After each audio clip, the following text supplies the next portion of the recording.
آج رکوع چل رہا ہے 8واں، سورۃ آل عمران ہے اور پارہ ہے چوتھے پارے کا 8واں رکوع ہے۔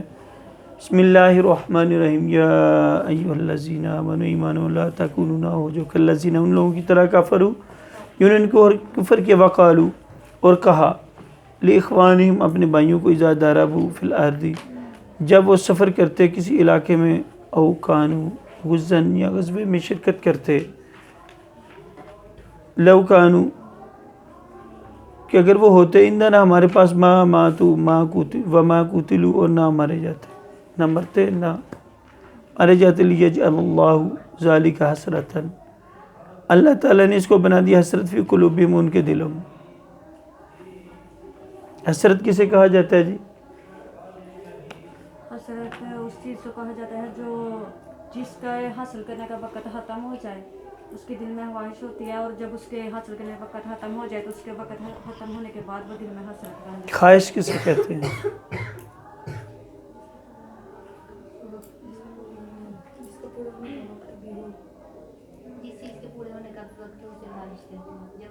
یعنی ابھی وقت ہے کہ ہو سکتا ہے، تو ہو سکنے والی چیز کو خواہش کہتے ہیں، آرزو کہتے ہیں، لیکن جب وقت گزر جائے تو کیا بن جاتی ہے؟ حسرت۔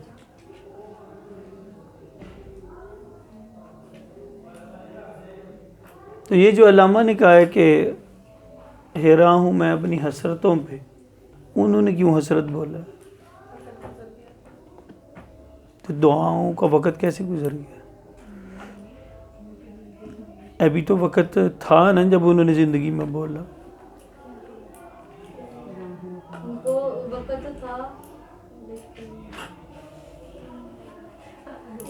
کیا نہیں تھا جی؟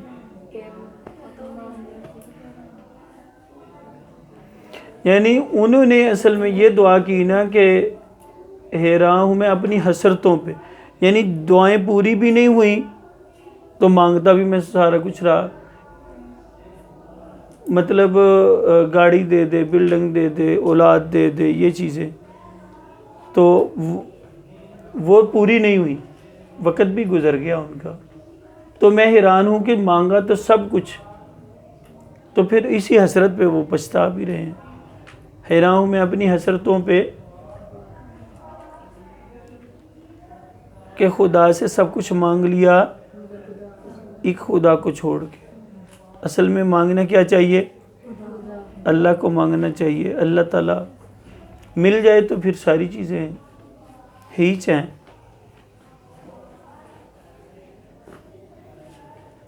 واللہ یحیی و یمیت، اور اللہ ہی زندہ کرتا ہے اور مارتا ہے۔ واللہ بما تعملون بصیر، اور جو کچھ تم کرتے ہو اللہ دیکھ رہا ہے۔ وَلَئِن قُتِلْتُمْ، اگر تم قتل کیے جو فی سبیل اللہ اللہ کے راہ میں، او متم یا مر جاؤ، لمغفرۃ من اللہ، تو بخشش ہے اللہ کی، ورحمت رحمت خیر بہتر ہے، مما یجمعون جو تم جمع کرتے۔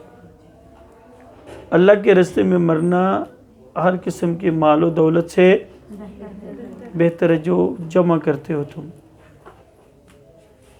تو جمع کیا جانا وہ اتنا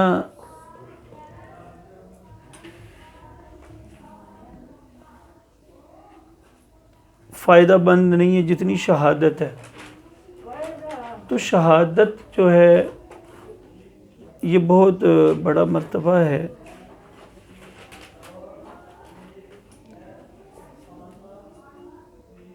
مال کتنا قیمتی ہوگا، کتنا مال کوئی جمع کر سکتا ہے، لیکن اتنا نہیں جمع کر سکتا کہ جتنا شہادت کے بدلے میں اللہ انعام عطا فرماتا ہے۔ شہید کو کتنے انعام ملتے ہیں؟ ہاں، کون کون سے؟ وہ مرتے وقت اپنا جنت میں اپنا مقام دیکھ لیتا ہے، اپنے والدین کی مغفرت کا سبب بنتا ہے، اس کا 10 شروع سے نکاح کر دیتے ہیں، 70 قیامت کے دن اللہ تعالیٰ کا دیدار نصیب ہوگا، اس کا ان کا قطرہ زمین سے پہلے گرنے سے اللہ تعالیٰ کی بخشش فرما دیتا ہے، اس کی بخشش فرما دیتا ہے۔ تو یہ انعام پیسے سے ملتے ہیں؟ مطلب بندہ کہے کہ جی اتنے بندوں کی شفاعت ہو جائے پیسوں کے ذریعے، تو ہوگی؟ نہیں ہوگی۔ بخشش پیسوں سے ہو جائے، نہیں ہوگی. 72 حوروں سے نکاح کوئی کہے جی میں کر لوں پیسے خرچ کر کے، تو ایسا ہے. اس لیے فرمایا کہ خیر مما یجمعون، جو تم پیسے جمع کر کر کے رکھتے ہو وہ اس سے بہتر شہادت ہے اللہ کے راستے میں مر جانا. دیکھیں نا، اللہ کی رضا سب سے بڑا انعام ہے. تو جب اللہ راضی ہو جائے تو پھر ہر چیز ہیچ ہے، نیچے ہے. اللہ کی رضا سب سے اوپر. اللہ راضی ہو جائے یہ بہت بڑا انعام ہے. اور صحابہ وہ ہستیاں ہیں کہ جن سے اللہ رضی اللہ عنہ ورضوا عنہ، وہ اللہ سے راضی ہو گیا، اللہ ان سے راضی ہو گیا.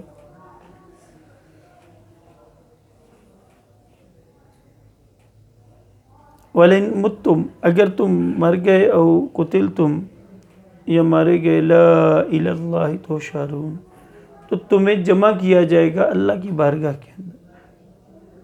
یعنی ان آیات میں اللہ تعالیٰ بتانا یہ چاہتا ہے کہ جو کہتے ہیں کہ ہم شکر ہے کہ ہم نہیں گئے، اور جو گئے ہیں وہ اگر ہمارے ساتھ ہی گھروں میں بیٹھ جاتے تو مرتے نہ. یا اور کئی دفعہ قرآن پاک میں بھی آئے گا. تو اللہ تعالیٰ نے اس جگہ بھی فرمایا ہے کہ جہاں لکھا ہوا ہے وہاں مرنے والے نے پہنچ جانا ہوتا ہے. جیسا بھی وہ جس طرح بھی ہو، جب وقت آ جائے جہاں آئے گا تو وہاں پہنچنا ہے. کوئی اس کو ٹال نہیں سکتا، جگہ کو بدل نہیں سکتا. فَبِمَا رَحْمَةٍ مِّنَ اللَّهِ،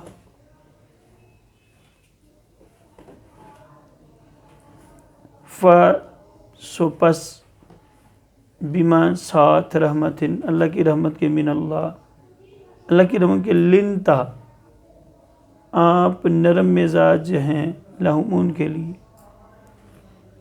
پیارے محبوب صلی اللہ علیہ وسلم آپ نرم دل ہیں اللہ کی رحمت سے. وَلَوْ كُنْتَ فَظًّا، اور اگر آپ سخت مزاج ہوتے، غلیظ القلب، سخت دل ہوتے، لَانْفَضُّوا، تو یہ چلے جاتے، بھاگ جاتے، من حولک، آپ کے پاس سے. یعنی اگر آپ نرمی نہ کرتے تو یہ جتنے صحابہ ہیں یہ آپ کے پاس نہ رہتے. یہ حضور صلی اللہ علیہ وسلم کا موجہ بیان کیا جا رہا ہے کہ آپ بہت بڑے خلیق ہیں، اخلاق والے ہیں، نرم مزاج ہیں. لَانْفَضُّوا، تو یہ منتشر ہو جاتے، من حولک، آپ کے پاس سے. فَاعْفُوا عَنْهُمْ، معاف فرمائیے ان کو، درگزر فرمائیے. وَاسْتَغْفِرْ لَهُمْ، اور ان کے لیے بخشش طلب کیجیے. وَشَاوِرْهُمْ، اور ان سے مشاورت کر، فی الامر، کاموں میں. تو مشورہ کرنا اللہ کی سنت ہے، رسول کریم صلی اللہ علیہ وسلم کی سنت، صحابہ کی سنت. مشورہ کی تعریف کیا ہے جی؟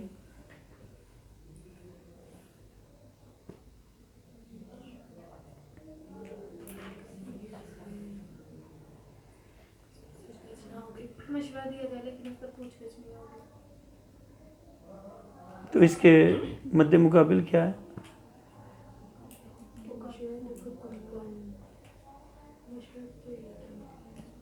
کیا ہوتا ہے جی حکم؟ حکم ہوتا ہے جو اپنے سے چھوٹے کو دیا جاتا ہے اور اس کو پورا کرنا لازمی ہوتا ہے، اس کو پوچھ گچھ بھی. تو مشورہ کرنا، یہ حضور علیہ السلام کو کہا جا رہا ہے مشورہ کیا کریں. فَإِذَا عَزَمْتَ، اگر آپ پختہ عزم کر لیں، ارادہ کر لیں، فَتَوَكَّلْ عَلَى اللَّهِ، تو کیا کریں؟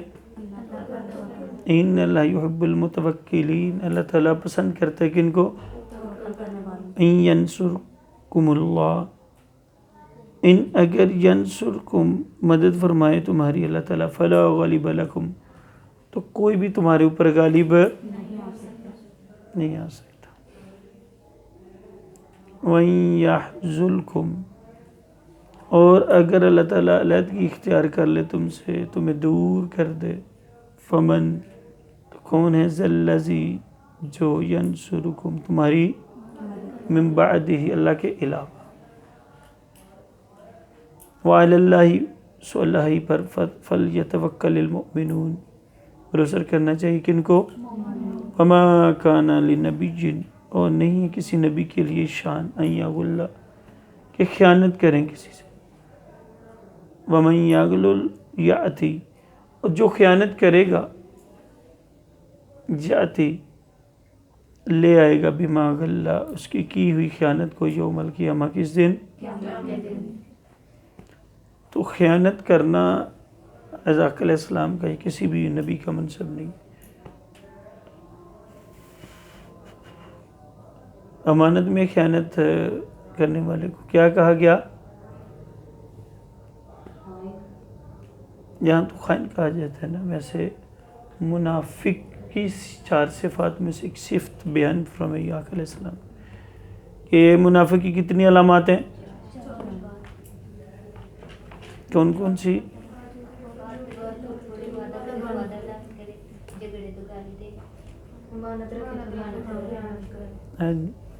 تو یہ امانت میں خیانت کرنا یہ منافق عملی کی علامت میں۔ ثم توفیٰ پھر پورا بدلہ دیا جائے گا، کل نفس ہر شخص کو، ہر نفس کو ماں کا سبب جو اس نے کیا ہوگا، وہم لا یظلمون کسی کے ساتھ ظلم نہیں کیا جائے گا۔ اللہ تعالیٰ نے وہ جگہ اور قرآن کریم میں کئی جگہ پہ فرمایا ہے کہ گٹھلی کے ریشے کے برابر ظلم نہیں ہوگا، کئی جگہ فرمایا ہے گٹھلی کے برابر ظلم نہیں ہوگا، کہیں فرمایا کہ رائی کے دانے کے برابر بھی کسی کے ساتھ ظلم نہیں ہوگا۔ یہ مثالیں اللہ تعالیٰ کی دینے کی سمجھانے کے لیے کہ اللہ تعالیٰ ظلم نہیں کرتا۔ ظلم کی کتنے معنی ہیں؟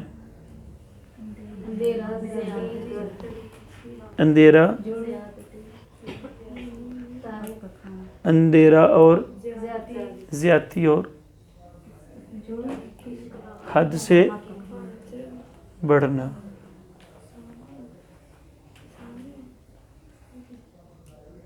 اور کفر پر بھی بعض دفعہ بولا جاتا ہے کہ ظلم، اس نے ظلم کیا اپنی جان۔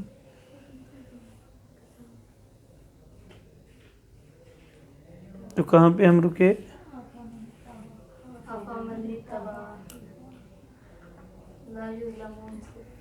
افمن اتبع رضوان اللہ، تو کیا جس نے اتباع کی، پیروی کی، رضوان اللہ اللہ کی رضا کی، کمن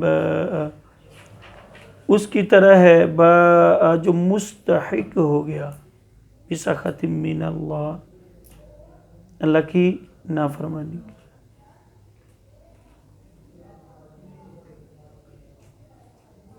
وَمَأْوَاهُ جہنم، اس کا ٹھکانہ جہنم کیا ہے، کہاں ہے جہنم؟ یہ جنت اللہ کا فضل ہے اور جہنم اللہ کا عدل ہے۔ جہنم اللہ کا عدل ہے۔ جہنم کا عذاب ہوگا، اللہ کا عذاب نہیں ہوگا۔ اللہ کا کیا ہے؟ عدل ہے کہ جس نے نافرمانی کی ہے تو اللہ تعالیٰ اس کو جہنم میں پھینکے۔ یہ کیا ہے؟ اللہ کا عدل۔ تو جو فضل، جنت فضل ہے اور جہنم وَبِئْسَ الْمَصِيرُ، یہ بری لوٹنے کی جگہ ہے۔ ہم درجات عند اللہ، ان کے مقامات ہیں اللہ کے پاس بہت زیادہ۔ واللہ بصیر بما یعملون، اور اللہ دیکھ رہا ہے جو تم کر رہے ہو۔ لقد من اللہ علی المؤمنین، اللہ تعالیٰ نے احسان فرمایا مومنوں پر، اذ بعث فیہم رسولا، کہ ان میں مبعوث فرمایا اپنا رسول، من انفسہم جو انہی میں سے ہے، یتلو علیہم تلاوت کرتا ہے ان پر، آیات ہی اپنی آیات کو، ویزکیہم اور انہیں پاک کرتا ہے، ویعلمہم الکتاب سکھاتا ہے ان کو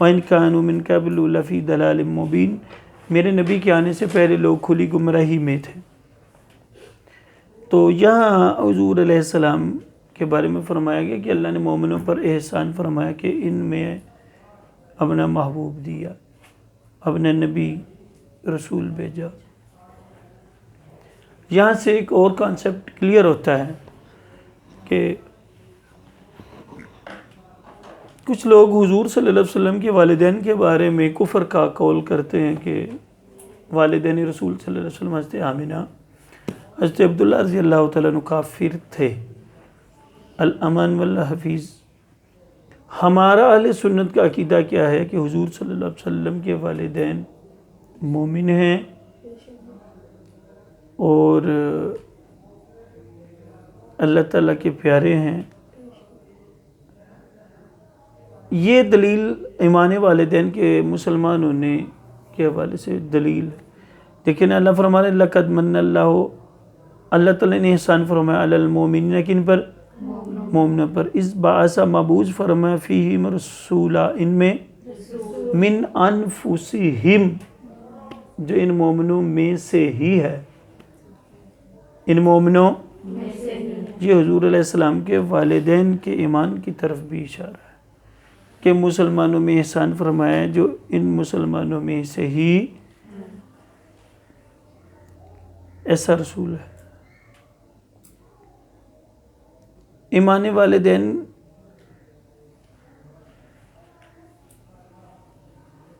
حضرت علامہ جلال الدین سیوطی علیہ رحمہ، انہوں نے کتاب 2 تفسیریں لکھی ہیں قرآن پاک کی، تفسیر در منصور اور تفسیر جلال ہے۔ تو آپ نے ایمان والدین پر میرا خیال ہے کہ 6-7 کتابیں لکھی ہیں ایمان والدین ثابت کرنے کے لیے۔ تو آپ کو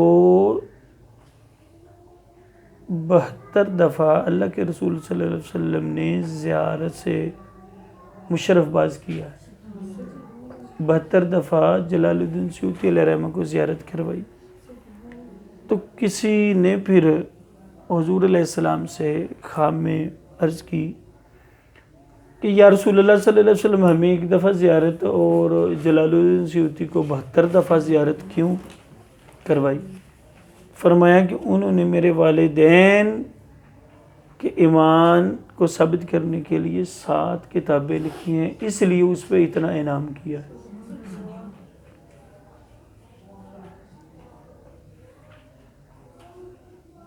تو اور بھی بے شمار دلیلیں ہیں، دیکھیں نا کہ اس پہ بھی کتابیں ہیں ایمان والے، جس طرح میں کہہ رہا ہوں جلال الدین سیوطی علیہ رحمہ نے لکھی ہیں کہ ایک دعا ہے نا، ربی جعلنی، اے میرے رب بنا دے مقیم الصلاۃ، ہمیں نماز قائم کرنے والا، ومن ذریتی، میری اولاد کو، ربنا اغفر لی، میری بخشش فرما، ولی والدی وللمؤمنین، میرے والدین کی۔ ہم کہتے ہیں کہ یہاں حضور کیا پڑھتے تھے کہ میرے والدین کی بخشش فرما، یہاں حضور کیا پڑھتے تھے؟ تو جواب کیا ہے کہ حضور بھی یہی پڑھتے تھے۔ جب یہی پڑھتے تھے تو ولا تقم علی قبری، سورۃ توبہ انفال میں آیا ہے کہ مشرک کی قبر پہ کھڑے نہیں ہونا، ان کے لیے دعا بھی نہیں کرنی، تو حضور والدین کے لیے دعائیں کر رہے ہیں۔ یہ بھی کیا دلیل ہے کہ حضور کے والدین مومن ہیں۔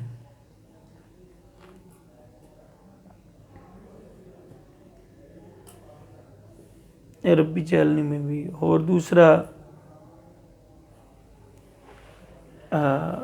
درود ابراہیمی پڑھتے ہیں، اللہم صلی علی محمد وعلی آل محمد کما صلی، لیکن اللہم صلی علی محمد وعلی آل محمد، اب آپ کی آل پر، جد پر، سارے خاندان پہ درود پڑھا جا رہا ہے۔ تو حضور اگر خارج، حضور کے والدین اگر شامل نہیں ہیں تو وہ آل کا نام پھر کیوں آتا؟ یہ تیسری دلیل ہے۔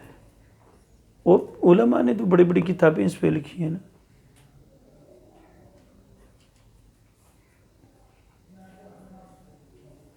ورنہ اس پہ اور بھی ماشاءاللہ بہت زیادہ دلائل ہیں.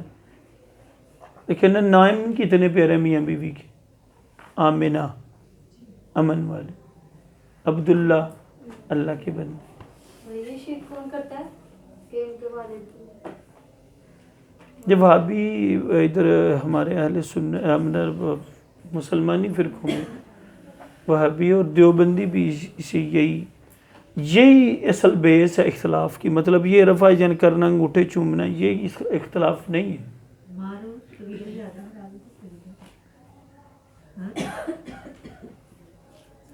تو کیا میں نے عرض کیا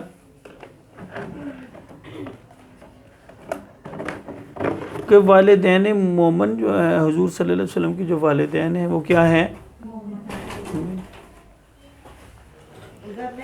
حضور صلی اللہ علیہ وسلم نے فرمایا نا 8 جانور جنت میں جائیں گے. 8 جانور 8 جانور جنت میں جائیں گے. روایت کل پھر آپ بول دیجئے گا بس آپ نے بولے تھے لکھوائے نہیں تھے. کل آپ بول دینا نا کہ آپ نے بولے تھے, وہ اس نے سنانے ہیں نا. پھر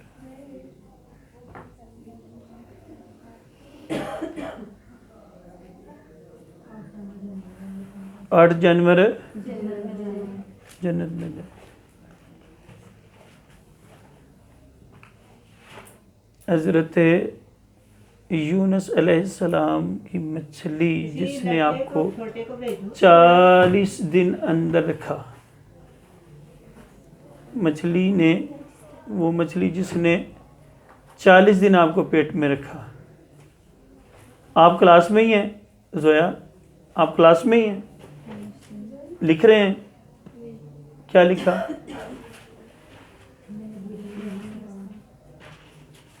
آپ نے کیا لکھا ہے ابھی, کیا روایت لکھی آ رہی ہے؟ کیا ہے اس کو, کیا ہے اس کو, کیا سبق لکھوایا جا رہا ہے؟ آپ دائیں بائیں دیکھ رہے ہیں, سبق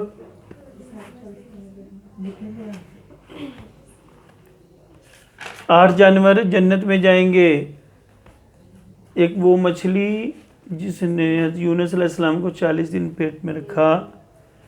نمبر 2 ابرہہ کا ہاتھی, وہ مارتا تھا نا کہ خانہ کعبہ کے اوپر جا کے حملہ کرو, تو وہ خانہ کعبہ کی طرف نہیں جاتا تھا, جب دوسری طرف رخ کرتا تھا تو دوسری طرف جاتا تھا. تو حملہ نہ کرنے کی وجہ سے ابرہہ کا ہاتھی جنت میں جائے گا. اور اصحاب کہف کا کتا مینڈے کی شکل میں, بکرے کی شکل میں جنت میں جائے گا.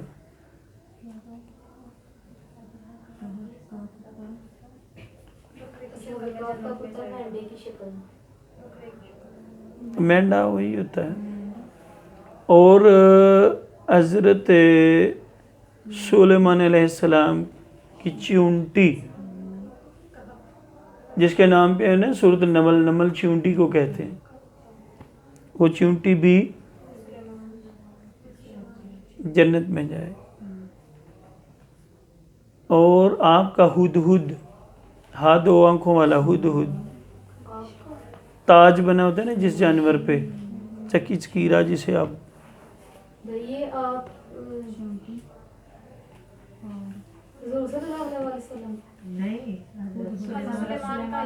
سلیمان علیہ السلام کی چیونٹی نمل اور ہدہد کتنے ہو گئے؟ 4 نہیں,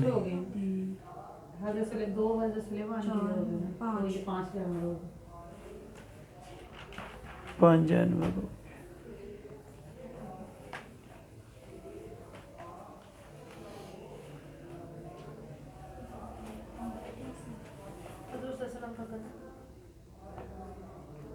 حضرت علی کا دلدل گھوڑا،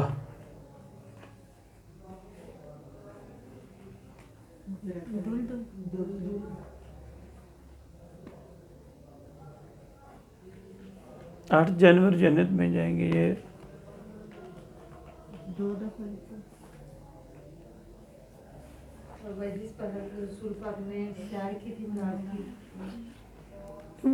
براق آئی جنت سے تو وہ ہے جنت سے نا، وہ تو پہلے ہی جنت سے.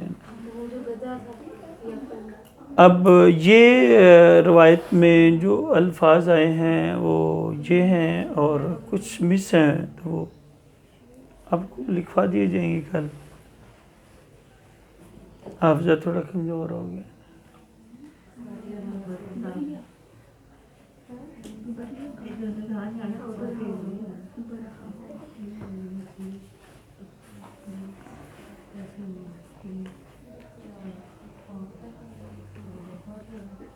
اب یہاں ایک اور بڑی پیاری بات ہے کہ یا صاحب کہف کا کتا، حضرت علی کا دلدل، نمل چیونٹی اور ہدہد یہ مچھلی، یہ زکوٰۃ دیتے تھے، زکوٰۃ دیتے تھے، نماز پڑھتے تھے، روزے رکھتے تھے. صرف نسبت ہے. عزیر علیہ السلام کا وہ گدھا،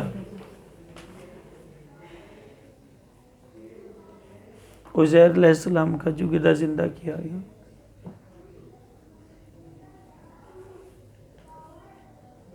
یہ کیا ہے؟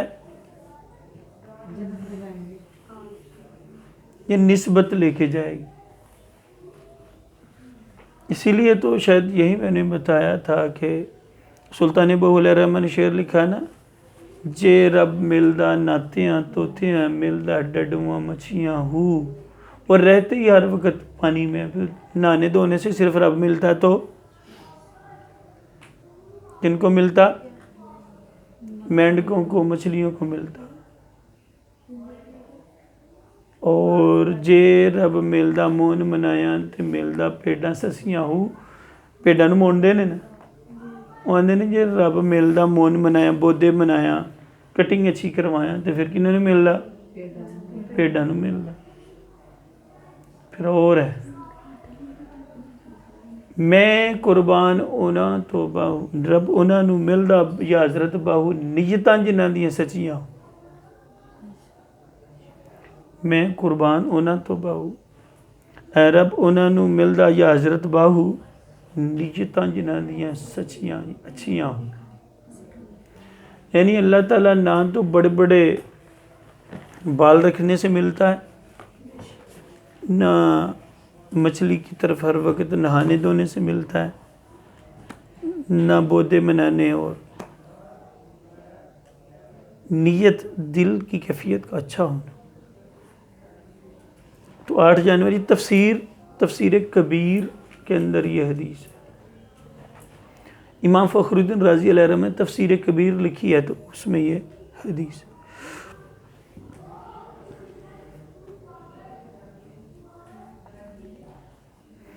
تو اس آیت میں اللہ تعالیٰ نے رسول کریم صلی اللہ علیہ وسلم کو امت کو عطا فرمائے ہیں. اولما یہاں سے پڑھے نا، اولما تو جب اصابت کو پہنچتی ہے مصیبت، ان کوئی مصیبت قد اصبتم، تو حالانکہ پہنچا چکے مثلیہا اس کے مثل، قل تم اور تم کہہ اٹھے انا ھذا کہاں سے آ پڑی یہ مصیبت، قل ہوا من عند انفسکم، پیارے محبوب آپ فرمائیے کہ تمہارے نفسوں کی وجہ سے، ان اللہ علی کل شیء قدیر، بے شک اللہ تعالیٰ ہر چیز پر، وما اصابکم، اور جو مصیبت پہنچی تمہیں یوم التقى الجمعان، یہ احد کے دن جب 2 لشکر جمع تھے، فبإذن اللہ، تو اللہ کے حکم سے، وَلِيَعْلَمَ الْمُؤْمِنِينَ، تاکہ اللہ ظاہر کرے مومنوں کو، وَلِيَعْلَمَ الَّذِينَ نَافَقُوا، اور منافقوں کو بھی، وَقِيلَ لَهُمْ، کہا گیا ان سے، تعالوا آ جاؤ، قاتلوا فی سبیل اللہ، لڑو اللہ کے راستے میں، اب ادفعوا یا بچاؤ کرو، قالوا لو وہ بولے لو نعلم ہم اگر ہم جانتے کہ تعلن کہ جنگ ہوگی لتبعناکم تو ہم ضرور پیروی کرتے ہم للکفری کفر سے یومئذ اس دن اقربو زیادہ قریب تھے منہم للایمان بنسبت ایمان یقولون بافواہہم یہ کہتے ہیں اپنے منہوں سے ما لیسا جو نہیں ہے فی قلوبہم ان کے واللہ اعلم بما یکتمون اور اللہ خوب جانتا ہے جو وہ چھپاتے تھے الذین قالوا وہ لوگ جنہوں نے کہا لاخوانہم اپنے بھائیوں کے بارے میں وقعدوا حالانکہ وہ خود بیٹھے تھے گھروں میں لو اطاعونا ما قتلوا اگر وہ ہماری اطاعت کرتے تو قتل نہ کیے جاتے قل فادرعوا آپ فرمائیے ذرا دور کر کے دکھاؤ انفسکم الموت اپنے آپ سے دو موت کو دور کرو ہم بھلا ان کنتم صادقین اگر تم ولا تحسبن الذین ہرگز گمان نہ کریں وہ لوگ قتلوا جو قتل کیے گئے فی سبیل اللہ اللہ کے راستے میں اموات مردہ ان کو